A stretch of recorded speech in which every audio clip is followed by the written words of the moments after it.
Hi everyone, I'm just going to fix my connection. 1 second.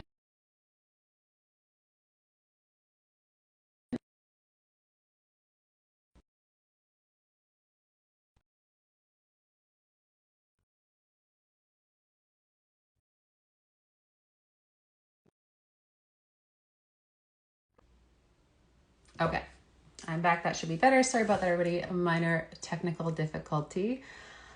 So today I'm going to share my whole night eating syndrome journey. Warning, I might get emotional. I'm already feeling emotional. This is always a hard topic because it goes deep, as I mentioned in the post earlier. It goes so much deeper than just food and weight and all of that. So kind of want to like walk through it all with you guys because I know it can be super helpful. I know from the people that I work with that we all share so much in common. So sharing some more personal things can be helpful. That said, I am going to have, some personal boundaries and not sharing everything about my life, obviously. From Turkey. Oh, hi. I love Turkish people. Nicest people in the world. So yeah, you guys feel free to ask questions. I'll do my best to answer. It's 10 p.m. here. I have to go to bed. Yes, I'm going to save this for sure. Yeah, it should save directly if all goes well. And then I'll post it to Instagram regular. So yeah, hello everybody. I'm going to share my night eating syndrome story today. Like I said, it might be a little emotional, but I'm going to try and keep it in control because I either do two things. I get too emotional or I rush through it and show zero emotion. So I'm going to do my best. But so I'm going to take you way, way back. So, so much is connected to mental health. Yes, get your sleep schedule. I highly approve. So in my childhood, going way back, I always had a certain level of anxiety, a feeling of not fitting in. I was very much an adult and caretaker from a very young age. So always a feeling of like not full safety. I did live in France for a year when I was 4 years old. So that definitely played a role. I didn't speak the language. I was put into the school system. I, felt just very overwhelmed. And I felt like I wasn't good enough because I couldn't keep track in school. I didn't understand the language. I was totally out of sorts. So that contributed to already being a pretty sensitive, anxious person. When I became a teenager with raging hormones and all that good stuff, my depression and anxiety definitely skyrocketed. So I really, really struggled with that. Had suicidal thoughts. Sorry, I just have a call coming in here. And it was it was a tough time. And I remember journaling at that time. I don't know why I don't have an eating disorder because I don't want to be in a body. I don't want to be here. And that seems like a reasonable way to express that. So I kind of foreshadowed it in a way. And then when I was 16, I moved to Northern Ireland. So again, like when I was a kid, that was kind of that feeling of, being new somewhere, not fitting in, not totally understanding all the local customs. And that's when I developed anorexia. So I started severely restricting. I remember I just felt super depressed and like I didn't fit in. So I remember thinking to myself, I'm like, if I don't eat and I pass out, people will know something's wrong with me. And having that control around food, it was like the one thing I could control. So it became obsessive. It wasn't really about my body. It was a way of coping.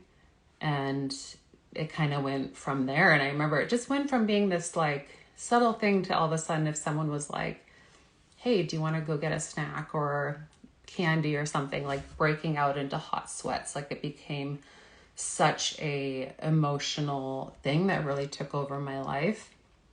And I started to shrink in size. I lost my period. I remember going to the doctor and no one ever really said, hey, you might have an eating disorder. I was like, I don't have my period. And this one doctor was like, carry more snacks with you, but not really taking it seriously. So I kind of went fully undiagnosed with no official help throughout my entire eating disorder. So I spent that year in Northern Ireland. That was grade 11. Came back to Canada, and that's when the night eating really started to get bad. When I was in Ireland and I was severely restricting, I remember I would allow myself, to have a really big breakfast. I was like, this is the one meal you can burn off, so eat a big breakfast. And then that got, to be 5 a.m., 4 a.m., and that was the start of the night eating for me. And when I came back to Canada, it got to be 2 a.m., 3 a.m., 4 a.m., eating several bowls of cereal, peanut butter, you name it. At this time, so I'm around, I guess like 16, 17 at this time, grade 12 in Canada, I was really trying to take my healing into my own hands. I was really embarrassed because I came back to school. And again, instead of anyone really being worried or suggesting treatment, people just kind of made fun of me for being so thin, asking if I got into drugs. Like, it was not something that was lovingly dealt with other than with my really close friends. So I was like, okay, I'm embarrassed. Obviously, I don't like this kind of negative attention, so I'm going to try to eat more. So I just self-implied my own treatment of eating more. Mind you, at that time, the men in my house, I have 2 brothers and my father, were doing Atkins. And because I was so scared of eating more, I was like, well, this is a good way for me to do it in a healthy way. Looking back, I'm like, it was a growing young woman, who needed fuel. And I started doing super low carb.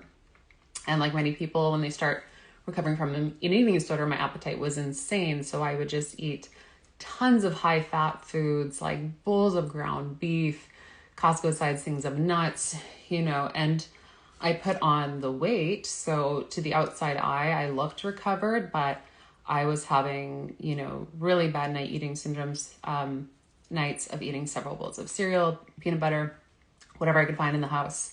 And I was also having really bad nightmares. So this also created a bad relationship with sleep, where I was kind of scared to go to sleep. And looking back again, it's like I had so many undealt with emotions and mental health stuff that wasn't being dealt with properly. So I feel like in my dreams that started to come out. Like, I just remember I'd have dreams about like hands coming around my neck, and dreams that I wouldn't be able to ever wake up again. Like, just scary, scary stuff. So, the night eating, I'm sure, was also partly a comfort to that. So this went on and on. Graduated. And keep in mind, from the outside, I seemed very healthy at this time. I joined a gym. I went for runs. I was at a healthy weight, whatever that means. Weight doesn't mean anything about your health. But I was still really, really struggling. So I went to university. Thankfully, then I stopped doing Atkins. I read a lot about eating disorders. So I tried my best to eat normally without restriction, whatever that means. So, I would include, treats in my day. I would, go out and eat with friends. That being said, I still unknowingly was really under eating in the day, and I would eat from, my roommate's fridge. We shared a little fridge. She's like, where are all my yogurts disappearing to? Where'd my peanut butter go? Super embarrassing. Anyone with night eating syndrome who has had roommates knows this battle. So yeah, it was not every night, but it was definitely happening then, on and off. I definitely still was under eating, and I think too health focused. Like, I ate a lot of salads when I probably needed some more energy and fuel, being, a 19-year-old in university. And so it was still not enough struggle.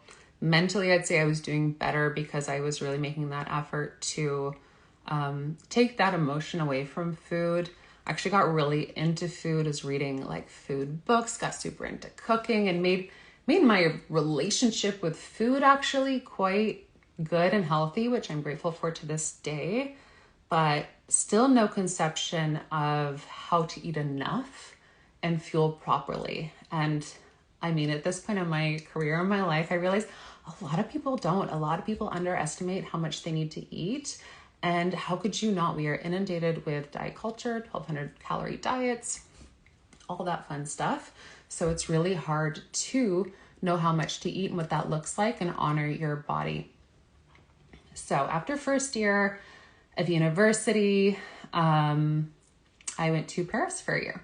So I actually was an au pair in Paris, and I still struggled there. I remember I had my own little room at this point, so I'd get up at night and I often wouldn't have much food in my little chambre de bonne, they call it, my little au pair room.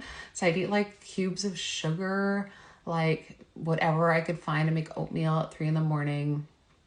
And again, it was on and off in its severity, but I definitely struggled with that whole year.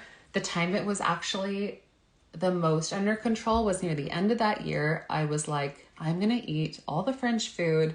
I'm going to be very Parisian. And I just would go to the patisserie and I'd get like the most high calorie things I could. You know, I had wine every night. I just relaxed a little more, and I actually remember it being a little better at that time. After that, I went back to university and I became really obsessed with trying to heal it at this point. So I was in journalism school, very into my research. And so I was seeing naturopaths. I lived at the health food store. I saw different dietitians. And I would always eventually bring up the night eating. And no one really took it seriously or understood it, as many people I know have experienced. It's not a well-known thing. You know, no shade or judgment to these people. They did their best. But often they were like, just eat a little healthier, do this, meditate before bed.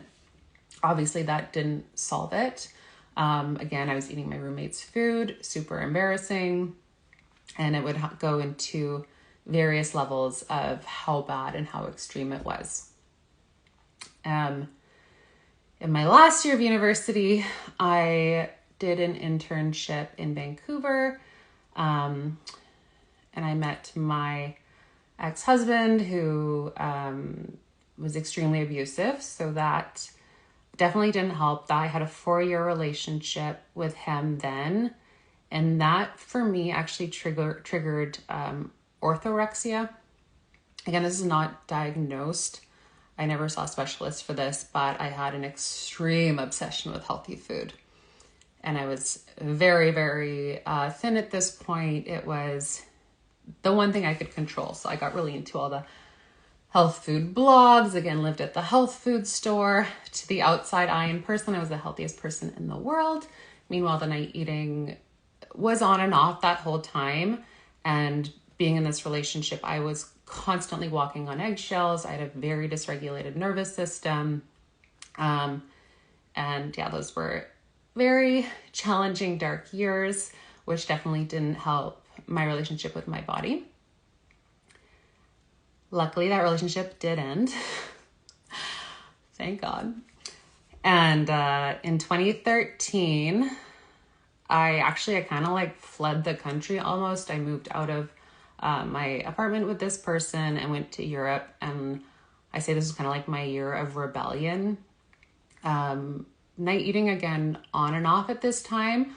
I was like, I'm really proud of myself though, because I was like, F health, F everything, whatever I wanted, partied as much as I wanted to, gained weight, didn't really care, and just kind of had this like year that I totally needed because I had been living like this Stepford wife, like robot, orthorexic, whatever. So I just needed, it was like a reclaiming of myself, but obviously I didn't feel great. I was not the healthiest person in the world. And at the end of the year, I actually met my now husband, who is like the healthiest, sweetest guy in the world. And that encouraged me. We didn't officially start dating till 2014 when I moved back to Canada.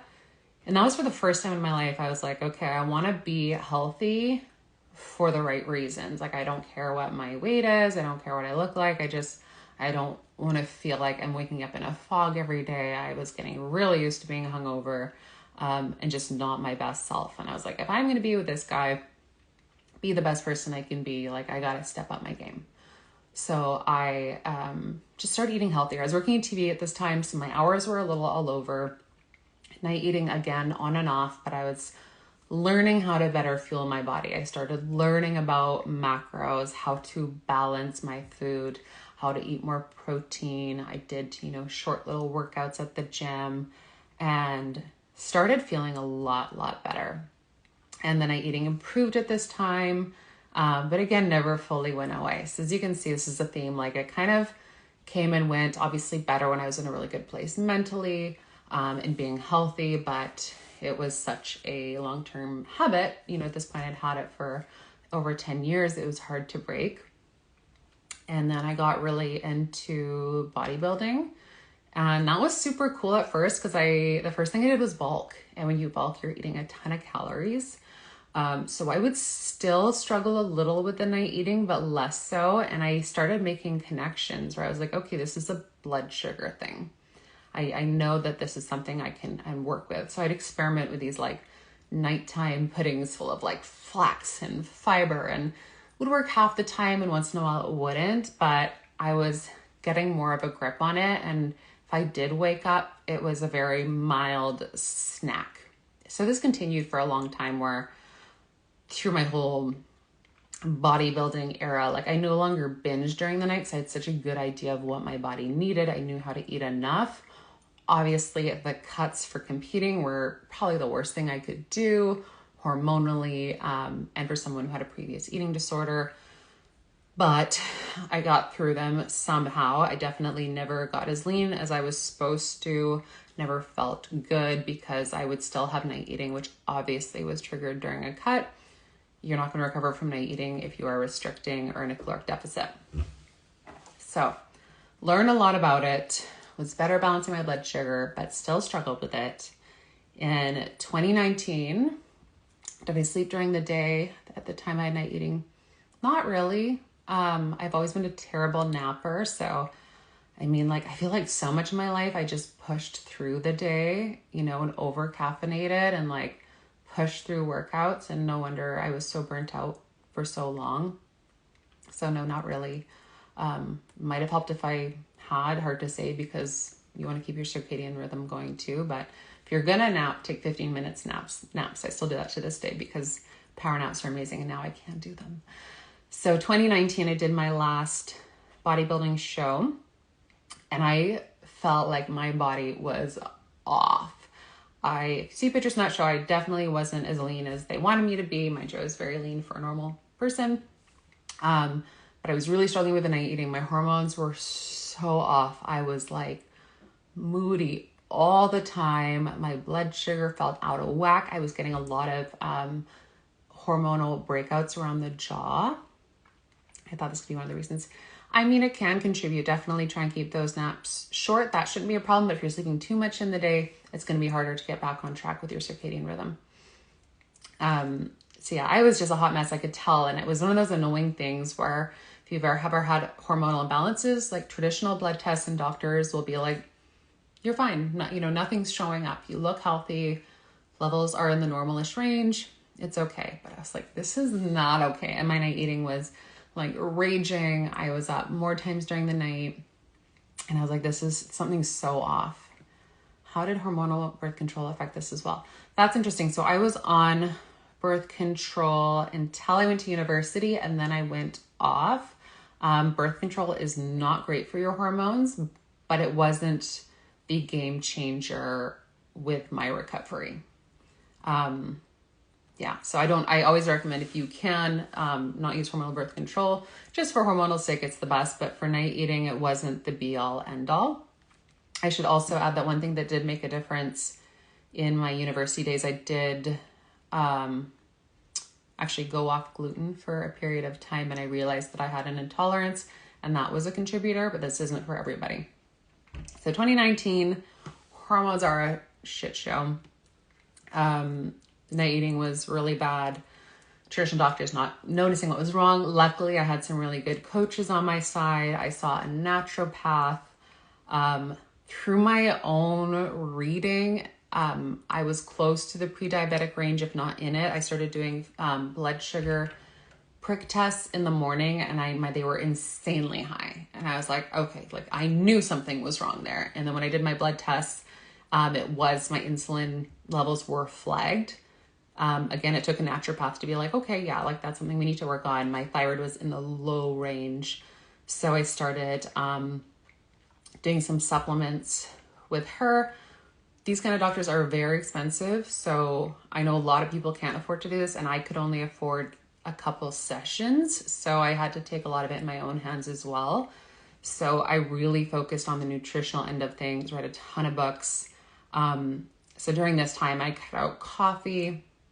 I cut out any high intensity workouts. I was like eating tons of fats, low to no sugar. Were they high because you weren't fasting at night like most people, or was a separate issue from that? So I think it's both. With the blood sugar, it's a vicious cycle because if your blood sugar is imbalanced during the day, you're more likely to wake up during the night. And the more disrupted your sleep is, the more imbalanced your blood sugar is. Right? So, so I think it was like a whole combination of not eating properly in the day. I was having tons of artificial sweeteners with all the bodybuilding products. And those I've learned for me act like sugar. Like if I have a 0 calorie, I know, right? 0 calorie Gatorade, I will pee 100 times. And that's one sign, that diabetics have when they have too much sugar, their body wants to flush it out. So I was noticing that with a lot of these products and artificial sweeteners, that was causing imbalances. My obsession with caffeine was definitely not helping. So all these things can contribute to blood sugar imbalances. And then the night eating makes it worse. Like, I know, it's like, come on. So we have to fix both, ideally, to get our hormones into a really awesome place. So I went like pretty hardcore, and this isn't for everybody. I do recommend it to people who are just so imbalanced and they're feeling like crap. Like, go a little extra hardcore. Like, you can have at some point coffee again. If you drink, you can have alcohol again at some point. You can have sugar, but if your hormones are totally out of whack, it can be helpful to just do a full reset. Thank you so much for your story. So how did you make your blood sugar healthy? Yeah, so a big thing was learning to eat regularly. I cut out coffee. I cut out artificial sweeteners and sugars for a while. To this day, I have them. I just balance them. And ate a ton of fats, ton of fiber. I really focused on eating whole foods because when you eat whole foods, you're naturally going to get all that extra fiber. It's going to be easier to balance your blood sugar. That being said, if I had something like a banana, I would have it with nut butter, always keeping those fats high as well. So I did this for months, along with some supplements that were recommended, but really gave my body like a vacation from anything that could stress it out. And this is when I started to notice getting that like deep, deep sleep that I had been yearning for so long. I forgot to add that before this, I had done a lot of brain work. I'd done hypnotherapy and I'd seen temporary improvements, but I still had to fight the urge. I wasn't just naturally getting that deep sleep. So it was learning a combination of all these things. So it was like working on the brain and then balancing the hormones, balancing the blood sugar, learning to do all this, learning to eat enough during the day, like stopping dieting completely. So this is when I really saw that next level of healing. So that was 2019. And then 2020, early 2020, I struggled a little bit because I tried dieting again. And when I did that, what would happen was I was so like adamant mentally that I was done, but I would wake up sometimes at like 4 a.m. and have to eat breakfast because my body needed more calories and I wasn't giving it that. So I say like, please don't diet in your recovery. You can try at some point, but be super, super careful.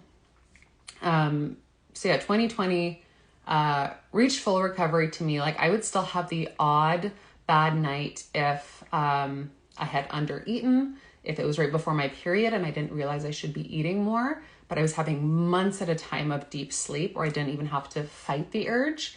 And if I did have a bad night, I knew the next day it was like, eat enough, balance your blood sugar, get those healthy fats in, and I would sleep at night. So it's super cool. That's like when I feel like I reached peak recovery, wrote my book, sharing everything I'm talking about now, the brain stuff. I had to get really clear about why I was doing this, why I was ready to let go of it, because as I mentioned with all the emotional stuff, it was a bit of a safety blanket for so many reasons. It was also something that saved my life. Like when I was drastically under eating, my body woke me up so it could live. And this is what everybody needs to remember. If you're recovering from an eating disorder and you're eating at night, you're binge eating, thank your body. Maybe you know, are not in that anymore. You're not restricting anymore. It's still happening.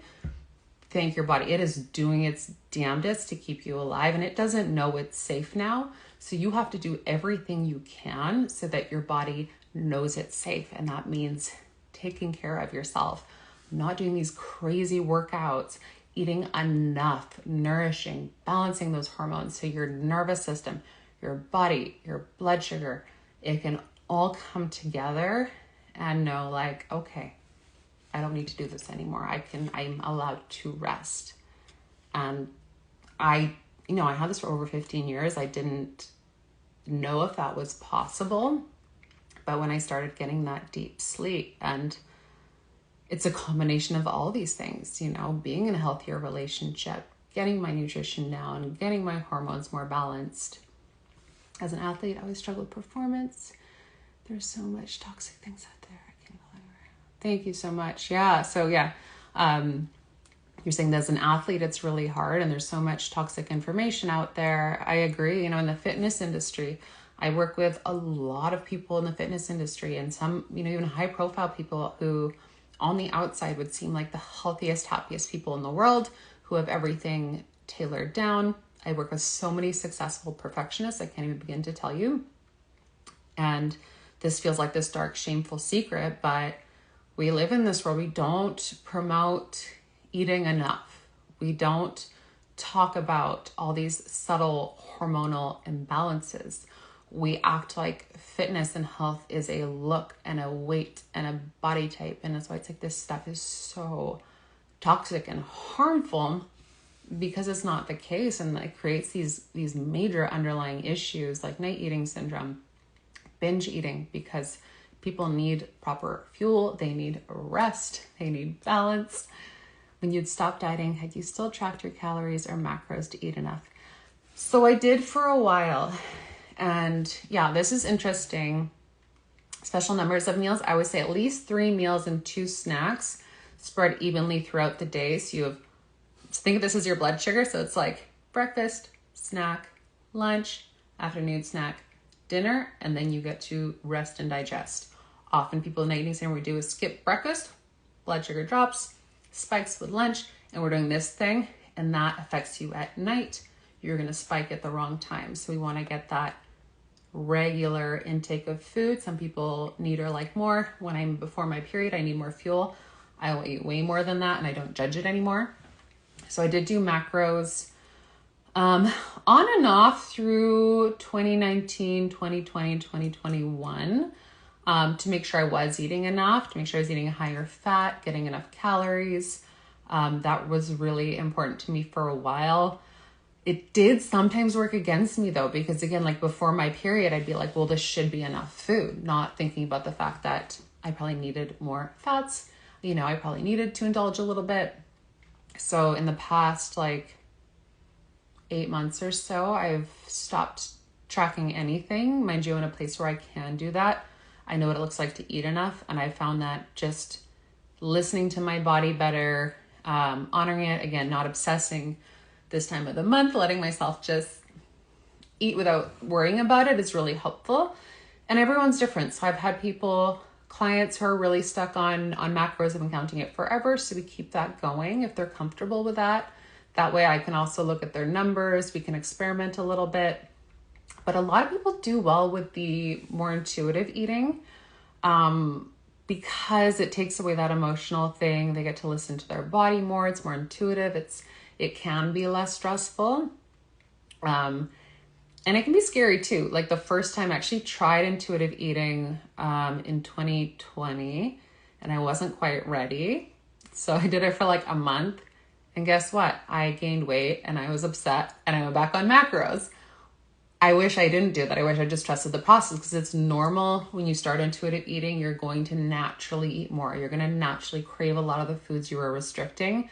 That's super healthy. There's nothing wrong with that. The weight gain also super healthy. Your weight is naturally going to go up and down when it's figuring out that it's fed and safe and your appetite can regulate, you know, your relationship with food can regulate. Everyone I know who's been through any kind of recovery or treatment has done this with their weight, And then eventually when they're in a good place, for the most part, it gets to a comfortable place and it stays pretty regular. Thank you so much. Yeah, so I wish I'd continued then. I think what made it different this time around too was I knew that I couldn't just intuitive eat like anybody. I had to intuitive eat acknowledging my specific health needs. So the first time I tried it, I was eating way more carbs because obviously carbs are delicious. Who doesn't want that? But this time around, I was like, okay, you can have your carbs, but you have issues with your blood sugar. So you need extra fats. You need to aim for probably more moderate to low carb, including those, but always balancing them with fat and protein, boosting fiber, and maybe not going as hard as someone else. Some people thrive on high carbs, something you got to figure out for yourself or work with somebody on.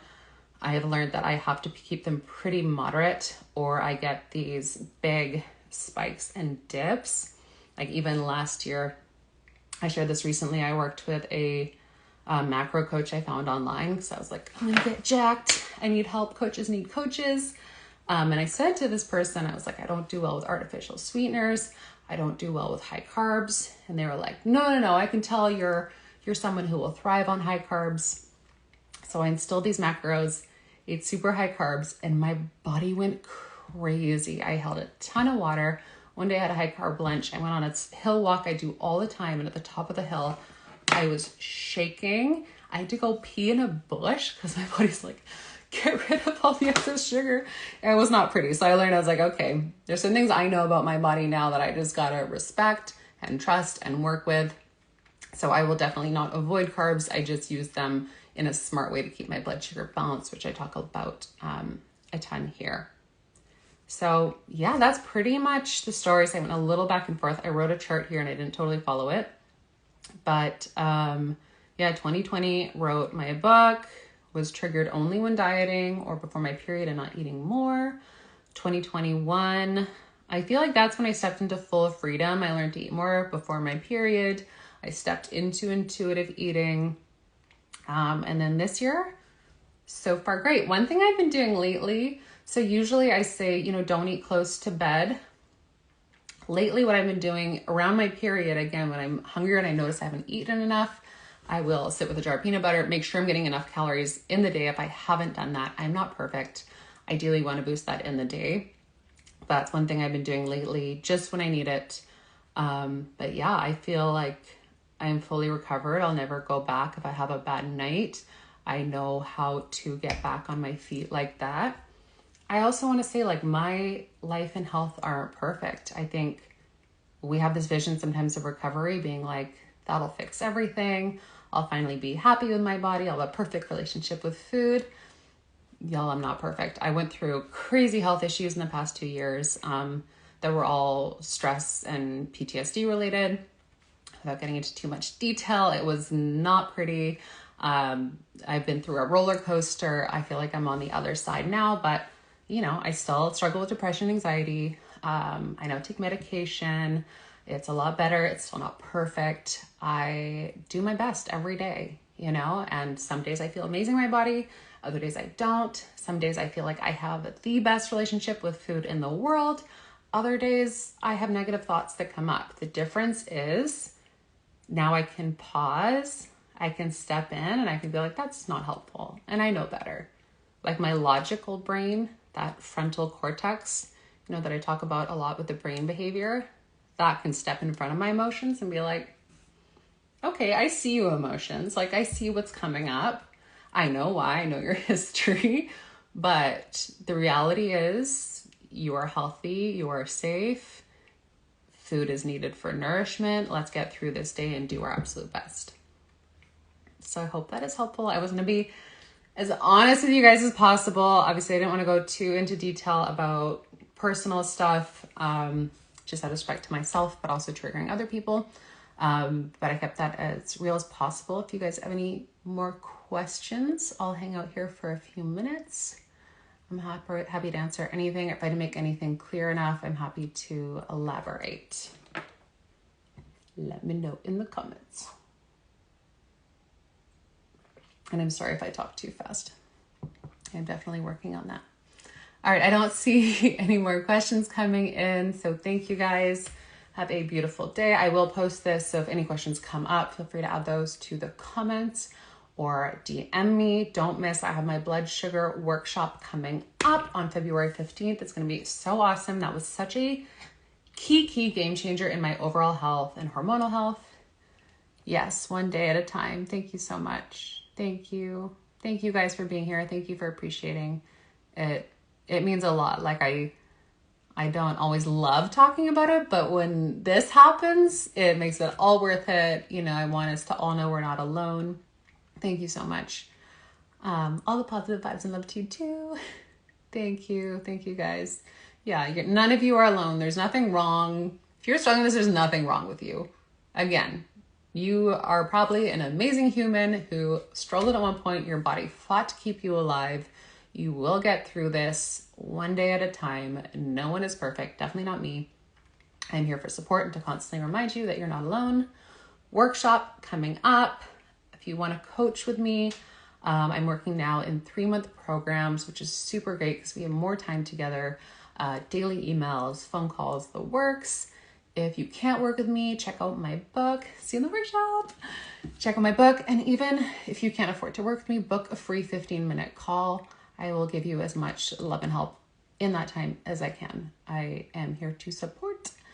And yeah, we'll see you guys on the IG. Some of you in our sessions. And we'll talk later. Thanks guys for joining.